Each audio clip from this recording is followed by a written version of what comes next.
Conference will now be recorded. This week's Parsha, Vayakhel Pekudei, is a double Parsha. With that, we complete the book of Shemot. But we didn't learn last week, which was a lot going on with Egel.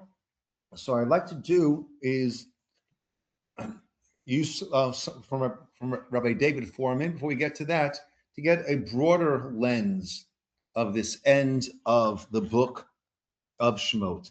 So let's go to 492. Let's go for a moment, one more, to the Egel. Okay, page 492, Perek Lamed Bet, Pasuk Aleph. Vayar ha'am, the nation saw ki boshesh Moshe laredet min hahar. Moshe was late in his coming down from the mountain. And the idea of Moshe coming late, the way most explain, is that it was supposed to be 40 days. And a day, a Jewish day, is night and then day. Why? Because we're always going from darkness to light. We go from Olam Hazeh to Olam Haba. It's getting better all the time. That's the Jewish view. It's always moving in the right direction. It's always getting better. So night and then day. So therefore, the day that Moshe ascended was not day one. That did not count as day one. They mistakenly counted it as day one. So when they thought the 40 days were up, Moshe didn't come down. They went into a panic. 494, Vayakhel ha'am Aaron, and the people gathered to Aaron, and they said to him, Kum aseh lanu Elohim asher yelchu lefanenu. Go and make for us Elohim. The English translates it as gods. I would prefer to translate it as powers. Elohim means powers. That's why judges are called Elohim. Okay? And that's what God told Moshe, I'm going to make you an Elohim to Paro. God did not make Moshe a god to Pharaoh.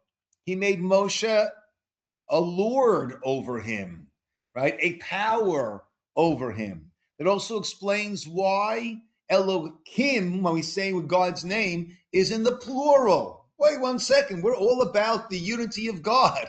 Why do we have Elohim in the plural? Now, when I'm saying and I'm referring to God, I don't say the hey. We say Elohim.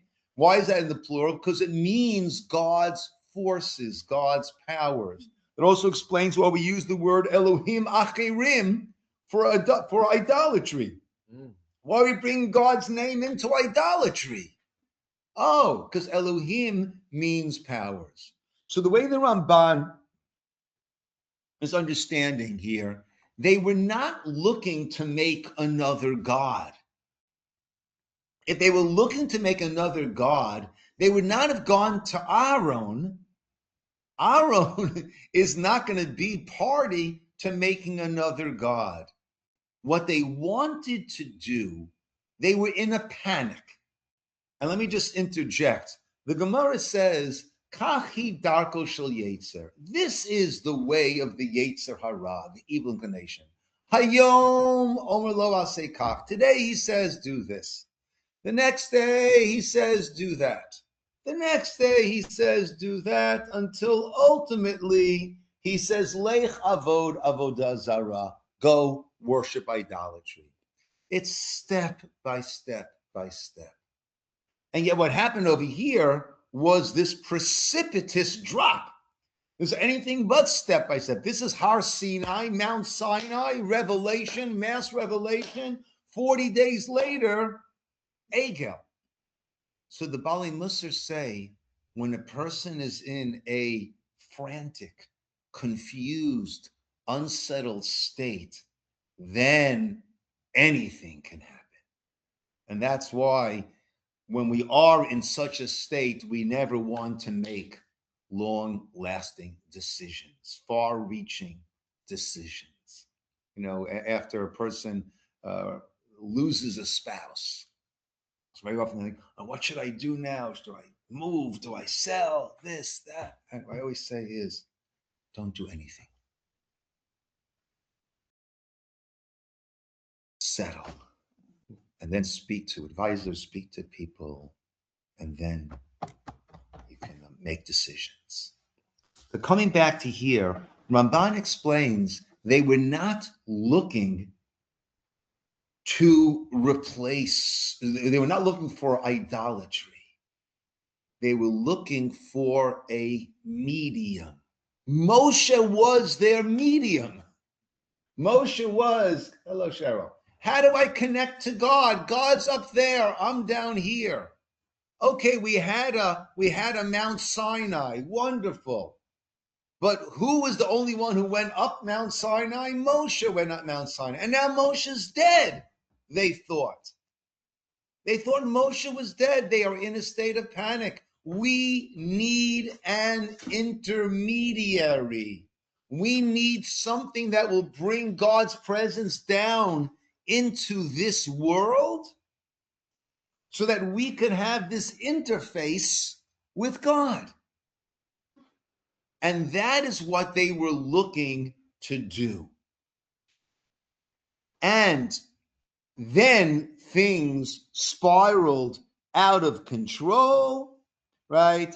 And what happened, again, 494, Vayomer, and they said, Eila lahecha Yisroel.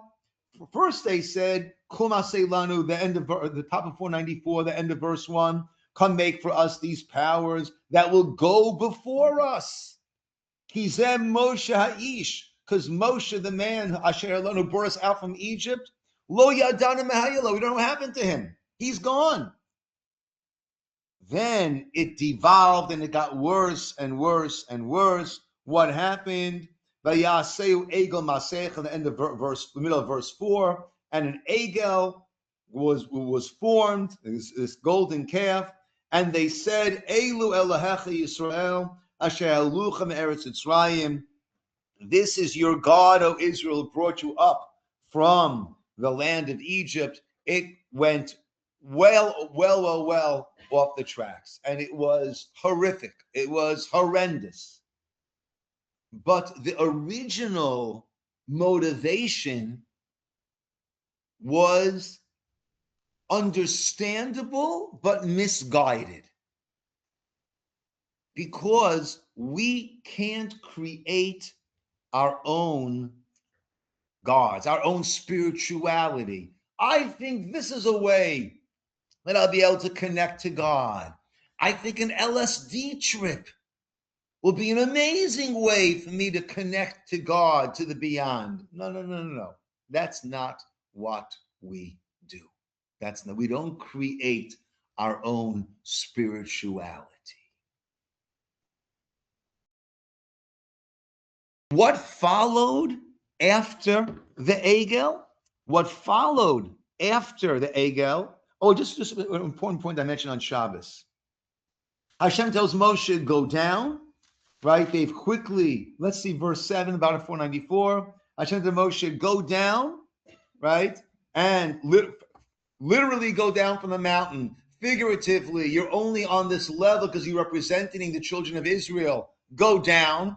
Thank you. You're no longer serving as their representative, meaning you're their representative, but if they're down, you're also down.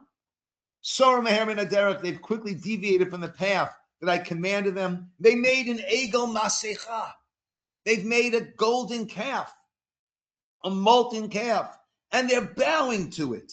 The Ishtachavullo, Vayizbechulo, page 496, and they're offering sacrifices to it. They're saying, Eilo Lecha Yisrael, this is your God Israel, who brought you out from Mitzrayim. And Hashem said to Moshe, Re'iti, I saw this nation. They are a stiff-necked people. Now allow me, and my anger will flare against, I'll destroy them, and I'll make you into a great nation. Moshe's next words are astounding. Vayakhel Moshe, and Moshe pleaded before Hashem Elokav, and said, Lama Hashem yechere apcha ba'amecha. Why? Why should Hashem, why should you be angry against your nation that you took out of the land of Egypt with koach gadol and with great strength and yad chazakah and a strong hand? I think God just gave Moshe ample reason why he's upset. And I go back to what I said before. They've made a molten calf. They're bowing to it. They're offering sacrifices to it. And they're saying, this is the God Israel that you brought out from Egypt. And Moshe says, Lama Hashem yecharabcha, why should you be angry? What do you mean? What kind of statement is that? But very, very importantly, right, in Hebrew, we don't really have synonyms. And the Malbim, one of the great Mefarshim, commentators on Tanakh, always points out these two words that seem to be synonymous. Actually, they are they have a difference. Sometimes a nuanced difference, sometimes a very foundational difference. What are two ways that we ask why in Hebrew? Madua and lama.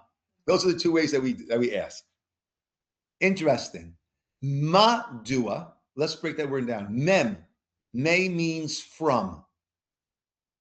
Dea, dua, da'at, dea, knowledge. From what?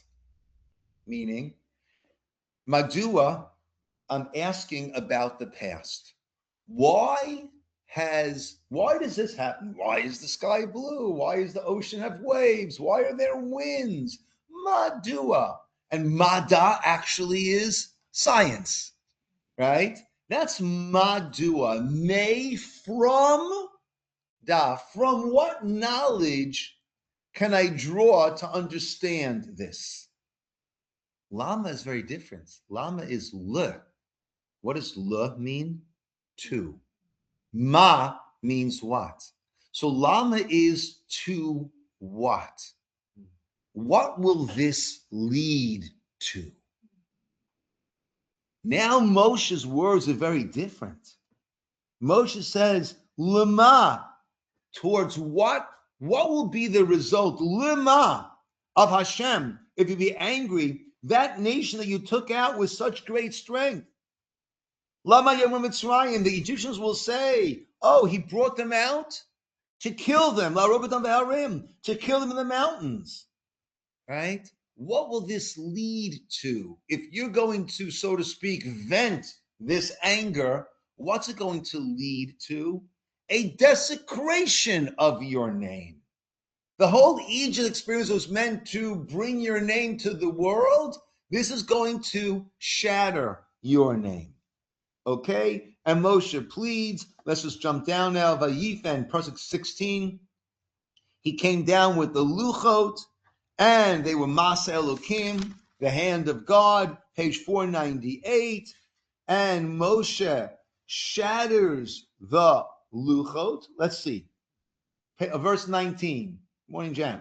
When he got close to the Machaneh, he saw the Egel, he saw the dancing, and he got angry and he threw down those luchot and he shattered them by the foot of the mountain. He took the Egel and he burned it and he ground it up and he spread it on the, now, again, Rambam points out, if this was their God, then how are they letting Moshe do all this? But this was never meant to be their God. This was meant to be their Moshe proxy. And now that Moshe's back, right, then this is completely moot. Okay? Though I mentioned this on Shabbos, a very beautiful idea that the way I described on Shabbos, this was this runaway train. This was this snowball that just kept getting bigger and bigger and bigger and bigger. How does it stop just like that when Moshe comes down? So I gave an explanation, but another point that's made is, I think Rav Pam said, this gives us a glimpse. This gives us a glimpse. When there is sheker, falsehood, and when truth arrives, the falsehood just vanishes. It's like lighting up a room. It's dark, it's confusing, it's misleading. The light goes on. Oh, now it's all very clear. I don't know. Cheryl, were you here this past Shabbos? What? Were you here this past Shabbos? Yes. Oh, you were? Okay. No, I was not. You were not? Funny. Nor was I. So Okay, so the the way I started my drush on Shabbos was with this picture that was being passed around, which was a Hasidic Chabad looking guy with a nice beard and a dark skinned Rebbitzin looking woman next to him, right? But you look closely, you saw that it was Tucker Carlson with the Chabad beard and Candace Owens next to him with a nice little shato, right? And it said, when the checks from Iran started to bounce, right, they become new Chabad shluchim. Okay. Why have they changed their tune? No, it was a joke, Janet. It was a joke. Okay. So they're so over the top already that I who knows? Kuwait has very deep coffers. Right. They will never run out of chicks. Right. But so the point I was making is right. So what we can learn from this complete turnabout once Moshe comes down is that once there is emes, all of the sheker just disappears. And he says that's a glimpse of Mashiach, messianic times, that with all these haters and those haters and this conspiracy and that conspiracy, and these were so against us, those were so against us, once Mashiach comes, we'll have some new Chabad shluchim, maybe even Tucker and Candace. Then at that point, everyone is going to line up. It's important to know, people say, oh, the Jews want to build the third temple. They certainly do, right? Oh, they want to destroy the mosque. Well, yes and no. Meaning, our vision of the third temple is that everyone, including the Muslims and the Christians, will be helping us to take apart that mosque and build a temple. Meaning it's going to be with the whole world recognizing emet, truth, and joining forces, shchem echad, as we say, like shoulder to shoulder, to go ahead and to do that. Better yet, an Iranian or Hezbollah missile goes astray. Well, wait, let's think about it for a second. That sounds beautiful, but how really ever practically can it happen? Why would they recognize? So that's exactly the idea. Exactly. That's exactly the point here. In the interim, we're struggling. We would still like to take this thing down. And yes. Ours built. Yes. But we're not. I don't think we'll be building the Bayit Shlishi until we reach the Messianic times. Yeah. If an Iranian or Hezbollah missile will happen to hit the mosque, when no one's in it, no one's praising right? Then I don't think any of us will be mourning the destruction of that temple. It might be taken as a sign from Allah. Maybe. Who knows? Yeah, I was just thinking, is it their prediction that before Messiah comes, there'll be complete confusion and darkness? Yeah. I think that's probably what it is. Nobody believes anybody else sees it. Yeah, it's true. So it seems very much like that right now. Yeah, we are certainly in this time of absolute confusion where there is, if there's any truth, it's relative truths. There is no absolute truth in the world. That's how the world looks at it. Yes, Sharon. I was just thinking about Moshe appearing. I mean, You knew. Thank you. Yeah. Explain that. I don't like it so cold. So Cheryl added a little bit of hot water to tone it down for me. Moshe appearing, she knew something about No. Thank you. Yeah. No, but I mean, they must have been so devastated to think that Moshe was gone. Yeah. And then he appeared. So they must have just been like so ecstatic. Yes. But again, Ramban says, had it been this is our idol that we're worshiping, then they would not. But Ramban uses that as again a proof indication that it was never meant to be this idol, this idolatry. Rather, it was meant to be to replace Moshe as the medium between them. Now, ultimately, what did become the medium between us and God? The Mishkan. So really, it was, in terms of the intent, it was okay. The problem was that they were not commanded to do that. And that's why if you look forward to 538, which is the very end of the double Parsha we'll be reading this week, and it says here, talking about the building of the Mishkan.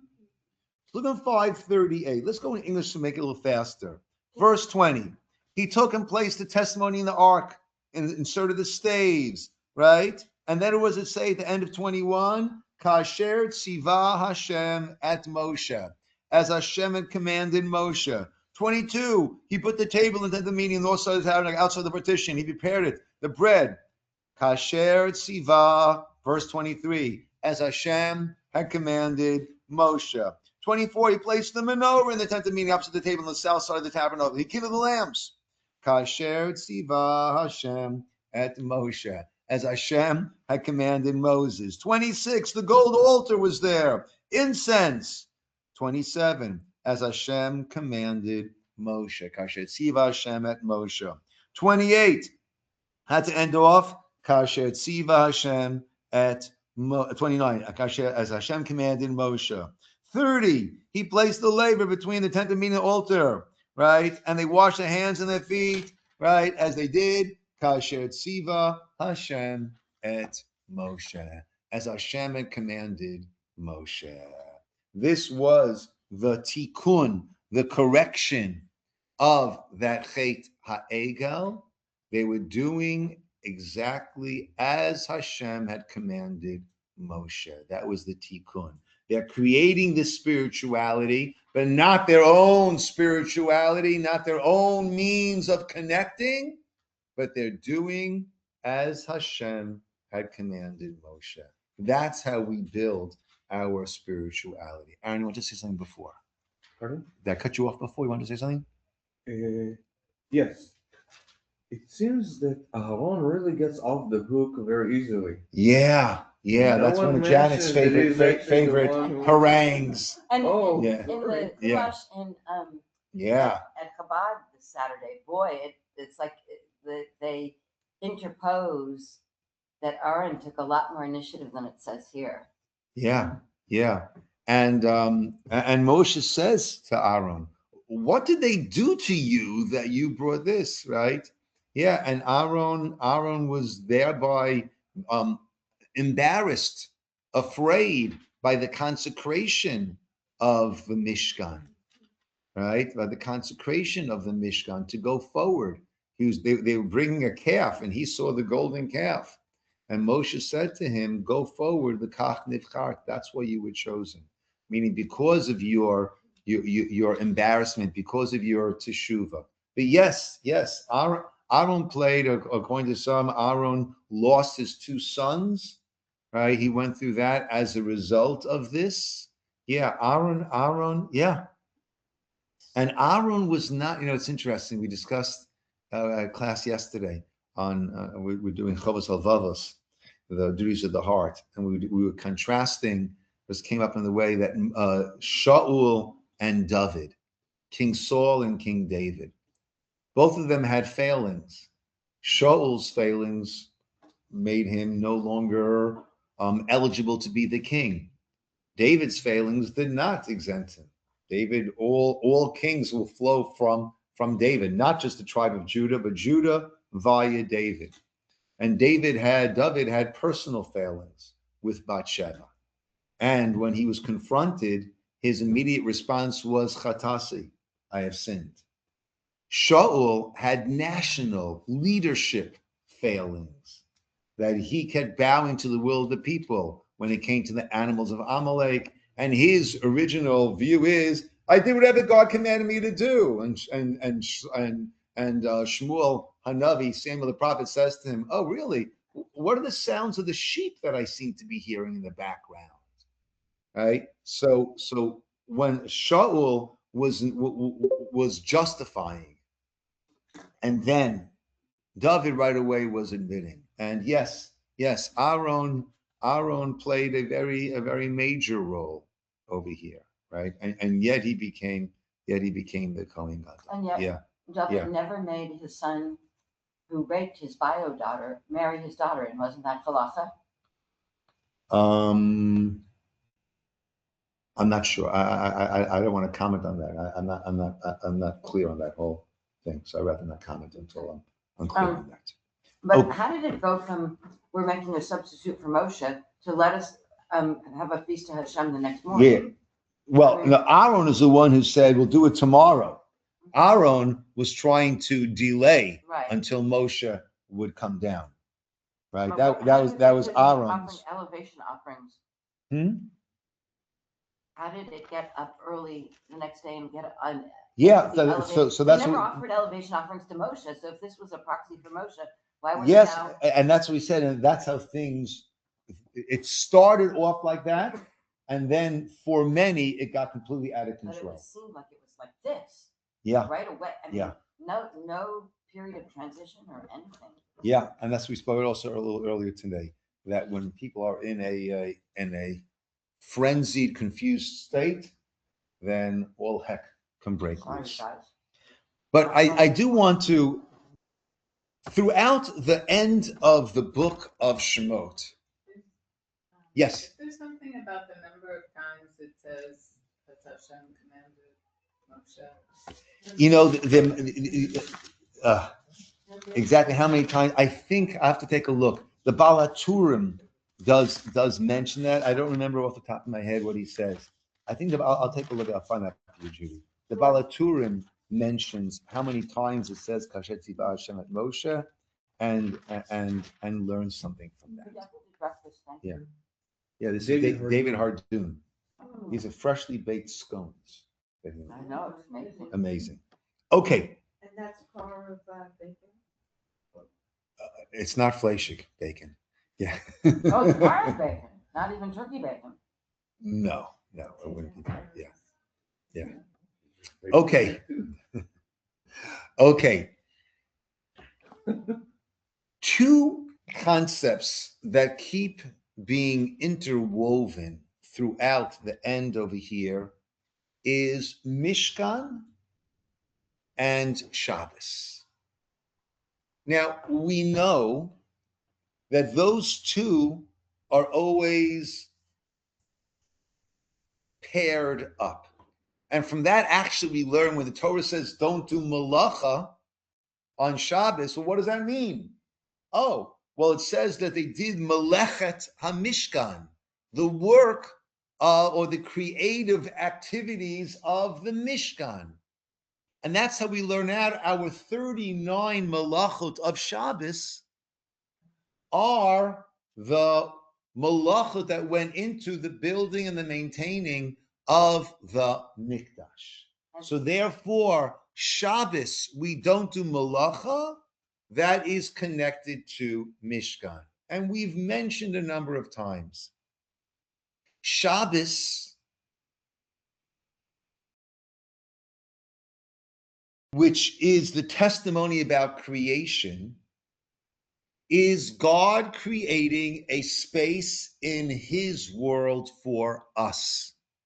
Creation is God creating what the Mekubalim call a halal, an area that was devoid of that overwhelming presence of God, wherein we can exist.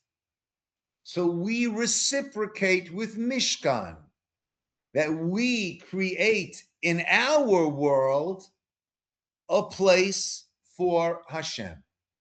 So that is one approach, one level of the Shabbos Mishkan parallel. God created space in his world for us, Shabbat, which is creation. We create a space in our world for Hashem, that is Mishkan. Now, there's something called Atbash. Aleph, Taf, Bet, Shin. And you have this mirror image in the Aleph Bet. The beginning mirrors the end. Number 2 from the beginning mirrors number 2 from the end. We've mentioned this before in a concept, mitzvah. We've mentioned the word mitzvah, right? So it's a fascinating word, right? There is a mitzaveh, that is one who commands. There is a mitzuveh, that's the one who is commanded. The mitzvah is the point of meeting between the mitzaveh and the mitzuveh. That's the mitzvah. And if you break down the word mitzvah, there's a fascinating aspect of it. Mitzvah, mem tzadi vav hey. Vav hey, we know, are the last 2 letters of God's name, the yud hey followed by the vav and the hey. Mem tzadi. Well, let's see. Mem nun samach ayin pei tzadi kuf resh shin taf. Mem is the 10th letter from the end. So what does that correspond to? The 10th letter from the beginning, which is Yud. Tzadi kuf resh shin taf. Tzadi is the 5th letter from the end. What does that correspond to? 5th letter from the beginning. What's that? Hey. So we have this meeting point of God and us. You've got Vav Hey, and you have the reflection. Mem Tzadi is the Akbash, the reflection of Yud Hey. So that's where this reflection of God and us is able to meet. So that there are many Akbashes. And Rabbi David Foreman very often sees these greater Atbash structures. So let's look at as follows. Let's go to page 442. We're dancing around a little bit, but going in order. 442 was the very, very end of Mishpatim. And what do we have over there? We had over there verses 15 and 16. Vayal Moshe El Hahar. Moshe ascended the mountain. Vayichas He'anan et Hahar. And the cloud covered the mountain. Vayishkon Kavod Hashem Har Sinai, and Hashem's honor, so to speak, rested, his glory on Mount Sinai. Vayichaseu He'anan Sheitim, and the cloud covered it for 6 days. Okay, so we have cloud on Har Sinai over there, and if you go to the very, very end of Shemot, Pekudei, page 540, what do we have? Vayichas, verse 34, He'anan et Ohel Moed. The Anan covered the Ohel Moed. Ukvod Hashem malei et Mishkan. And the honor of Hashem filled the Mishkan. So we have the Anan, the cloud, and the covet of Hashem on Har Sinai. We have the Anan and the covet of Hashem on the Mishkan. As Ramban says, the Mishkan was meant to be a mobile Har Sinai. What is this all about?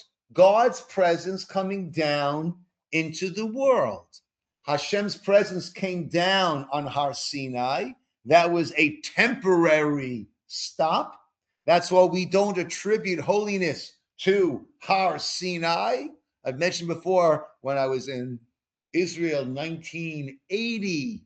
So that was after the Camp David Accord, before the Camp David Accords. So Israel still had the Sinai Peninsula before the peace with Egypt and the return of Sinai to Egypt. And I went on a 5-day Sochnut, Jewish agency, camping trip in Sinai. And we came to what they thought was Har Sinai. And we ascended Har Sinai to daven at the top of Har Sinai.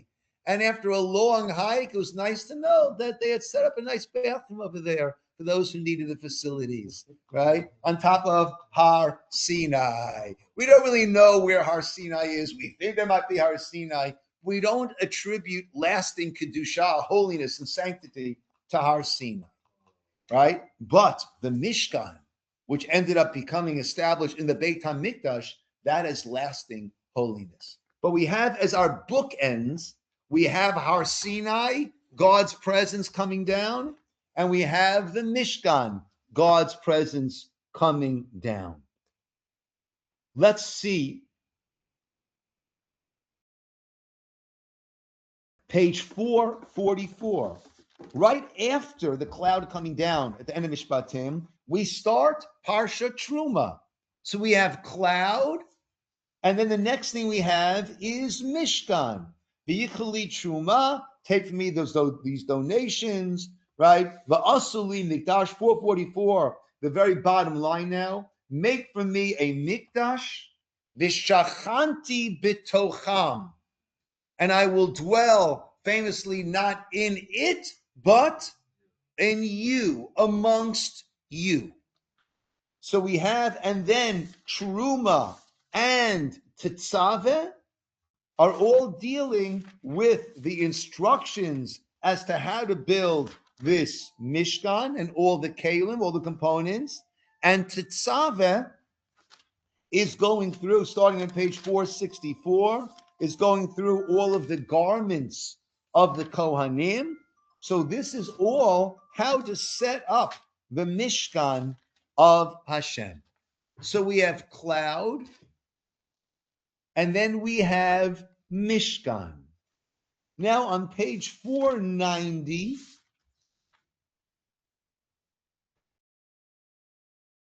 we have on verses 12, 13 on page 490, V'atad tidaber b'nei Yisroel lemor, ach et shabtotai tishmoru, my Shabbos that you shall observe. Ki oti, it is a sign, beini v'nechem, between me and you for all generations, ladat, ki ani Hashem mekadishchem, right? That I am Hashem who makes you holy. Okay? So we have cloud, we have Mishkan, and then we have Shabbos on the front end. Cloud, Mishkan, Shabbos. I just have to interject. There's such a beautiful Orach Chaim over here. The pasuk says, "Ach, but et Shabtotai tishmoru." Ach comes to limit. There are times when that we're not supposed to keep Shabbos. When is that? Pikuach nefesh is one thing, right? Someone's life's in danger, right? Another thing is Brit Milah. If it's on time, it's on Shabbos. If we're already not on the 8th day, not on Shabbos. So the Ramban learns, Ach comes to limit Shabbat. There are times that you will not be observing the Shabbos. When is that? Pikuach nefesh. Why? Why is it that Pikuach Nefesh overrides Shabbat? So Orach Chaim HaKadosh says, that's the continuation of the pasuk. Ki oti, it is a sign beini v'nechem, between me and you, God says, l'dorotechem, for all generations, ladat, so you know, ki ani Hashem mikadishchem. I am Hashem who makes you holy. Meaning, I'm making you holy, and the holiness of a Jewish soul is greater than the holiness of Shabbat. So why is it ach et shabtotai tishmeru, but the Shabbos? Yes, normally, usually keep the Shabbos, but not in certain situations. Because when it comes to the Jewish soul, ani Hashem mikadishchem. And therefore, the lesser holy gets pushed aside for the greater holiness. What's the greater holiness? The Jewish soul. And that's why that overrides the Shabbos. Yes, Dov. We will cut the Omer on Shabbat as well. Oh, that's true also. That's right. We're doing that in Gemara Menachos. That's another point. Right, we'll do Ksirat HaOmer on Shabbos. That's true, Dov. Yes. What about the not Jewish soul? Supposing you have workers that are Jewish and they need medical attention immediately or something? Yeah. So the actual strict halacha is that if they might be we are mechal. Well, we are mechal Shabbos because maybe they are Yehudim, right? But in a case, right? Aren't they all B'Tselem Elohim anyway? Yes, but the question is which has the greater kedusha? Shabbat or a non-Jew? I mean, This conference will now be recorded. I don't want to go back. Okay, so we have so far we have cloud, Mishkan, Shabbos, and then what comes immediately after this? Page 492, we have Egel, okay, that we discussed earlier today. So we have cloud, Mishkan, Shabbos, Egel. Now let's go after the Egel. Let's go to page 516. After that whole Egel episode and Moshe's pleading and the different situations and relationship shaping that will be afterwards, page 516, Vayakhel is chapter 35.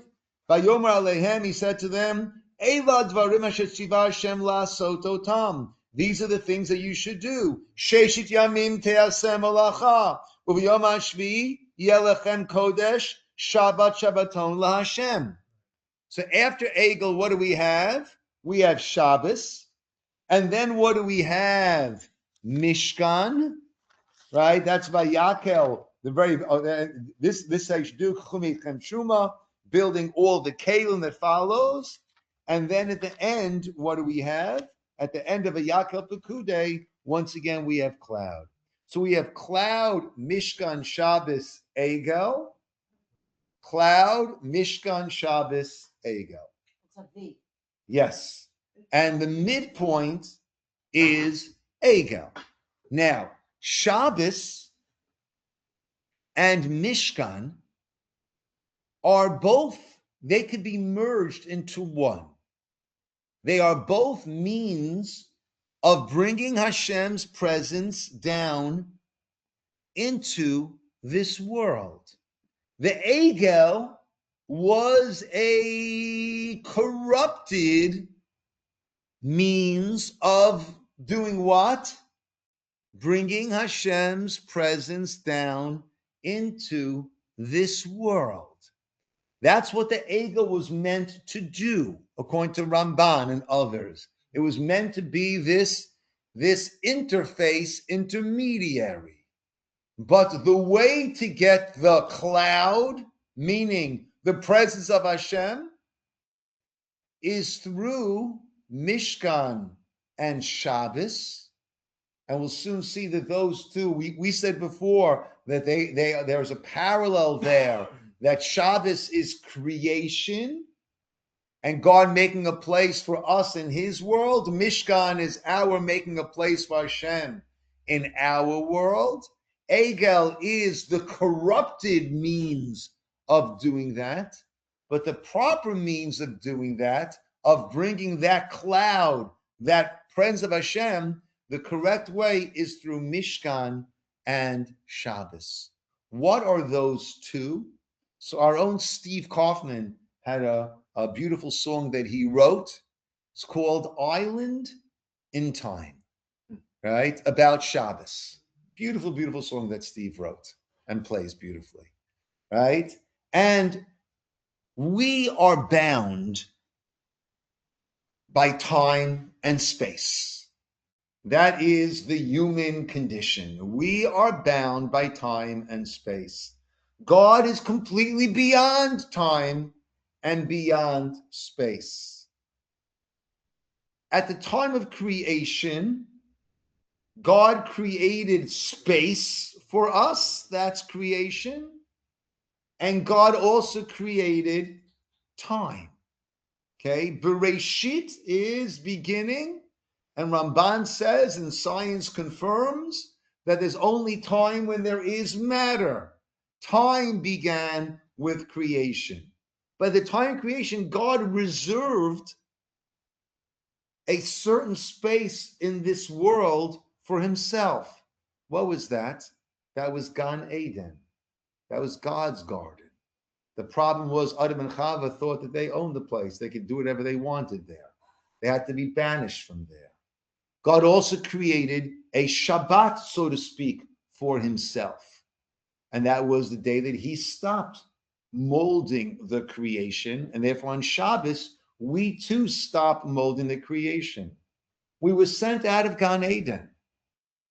And we then have to create a sanctuary for God in space and a sanctuary for God in time. And that's another layer of this Shabbos Mishkan coupling. It's creating space for God in our realms. Mishkan, space for God in the realm of space. Shabbos, creating room for God in the realm of time. And it just occurred to me that the realm of time also perhaps within the Mishkan, since there's time specifications, morning and afternoon, that maybe the Tamid are also a way of creating for God in time. okay. I don't know. I just Okay. So we have our Shabbos Mikdash, and that's an interesting thing that we say in Kiddush every time on Shabbos, right? And it's interesting. Let's go back to that, I think page 490, right? And that is our Shabbos morning Kiddush. V'sham uvnei Yisroel es HaShabbat. No, not there. Lasot et HaShabbat lidorotam brit olam. Just 1 second.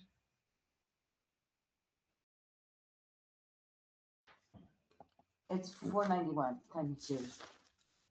Thank you. 492. Thank you, Jen. V'sham uvnei Yisroel es HaShabbat lasot et HaShabbat lidorotam brit olam. Beini v'bnei Yisrael oti li'olam. So, V'sham uvnei Yisroel es HaShabbat, we shall observe the Shabbos. La'asot et HaShabbos. To make Shabbos. So, to do the Shabbos, right? How is it that we do the Shabbos, right? The Shamru is that we abstain from doing different malachot. But what is that? La'asot et HaShabbos. So we know we have the Shamor v'Zachor, right? That was B'dibur Echad. God said at the time at Sinai, Shamor, observe, Zachor, remember, right? And we say Shamor is the don'ts, Zachor is the do.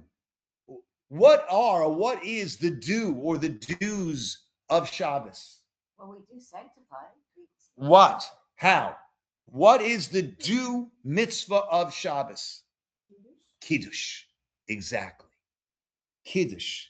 And that's why women are equally obligated in Kiddush as men are. And really, a woman can make Kiddush for a man as a man can make Kiddush for a woman, right?